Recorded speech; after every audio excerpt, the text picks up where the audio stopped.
সপ্তাহ অনুযায়ী গর্ভাবস্থা সপ্তাহ 18। জানুন বিস্তারিত। আজকের ভিডিওতে আমরা বিস্তারিতভাবে জানব গর্ভাবস্থার 18তম সপ্তাহে শিশুর শারীরিক ও মানসিক বিকাশ, শিশুর নড়াচড়া কতটা বোঝা যায়, মায়ের শরীরের পরিবর্তন, কি খাবেন আর কি খাবেন না, কোন লক্ষণগুলো স্বাভাবিক, কোনটা বিপদের, এই সপ্তাহে কোন কোন পরীক্ষা করানো জরুরি।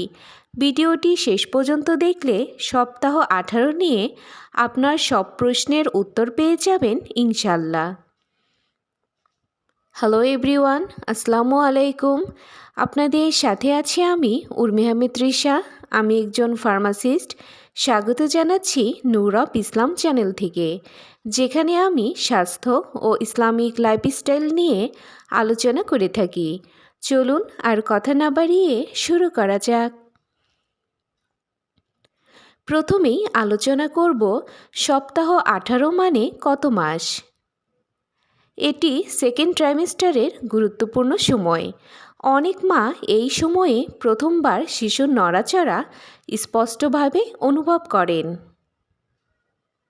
এবার আলোচনা করব সপ্তাহ 18তে শিশুর বৃদ্ধি ও বিকাশ সম্পর্কে।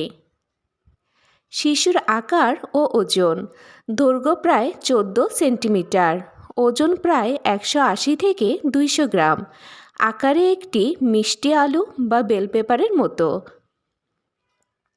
শিশুর শরীরের ভেতরের পরিবর্তন। শিশুর কান এখন পুরোপুরি কাজ করা শুরু করেছে, হাড় আরও শক্ত হচ্ছে, চর্বির স্তর তৈরি হচ্ছে, ফুসফুস ও শ্বাস প্রশ্বাসের প্রস্তুতি, হৃদস্পন্দন এখন স্পষ্টভাবে শোনা যেতে পারে। শিশুর নড়াচড়া, লাথি, ঘোরাঘুরি ও হাত পা নাড়া। অনেক মা এখন স্পষ্টভাবে নড়াচড়া বুঝতে পারেন। অনুভূতিটা হতে পারে মাছ নড়া বা টোকা দেওয়ার মতো। এখন দেখে নেওয়া যাক সপ্তাহ 18তে মায়ের শরীরে কী কী পরিবর্তন শুরু হয়। শারীরিক পরিবর্তন। পেট আগের চেয়ে বড়, ওজন ধীরে ধীরে বাড়ে, পিঠ ও কোমর ব্যথা, পায়ে হালকা ফোলা, মাথা ঘোরা বা দুর্বল লাগা। ত্বক ও চুলের পরিবর্তন। মুখে উজ্জ্বলতা, পেটের মাঝখানে কালো দাগ, স্তনে শিরা স্পষ্ট, চুল ঘন হতে পারে। এবার আলোচনা করব কোন লক্ষণগুলো স্বাভাবিক আর কোনটা বিপদের।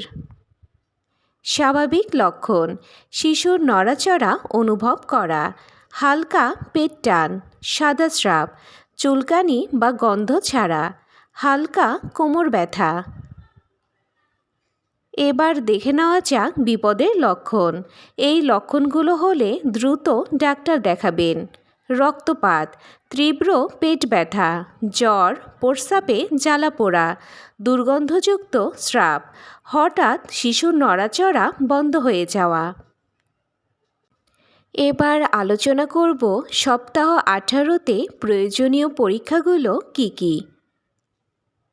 লেভেল 2 বা অ্যানোমালি স্ক্যান সবচেয়ে গুরুত্বপূর্ণ। আলট্রাসোনোগ্রাফি, রক্ত ও প্রস্রাব পরীক্ষা, ডাক্তারের পরামর্শে। এই স্ক্যানে শিশুর অঙ্গ প্রত্যঙ্গ ভালোভাবে দেখা হয়। এবার দেখে নেওয়া যাক সপ্তাহ 18তে কি কি খাবার খাবেন।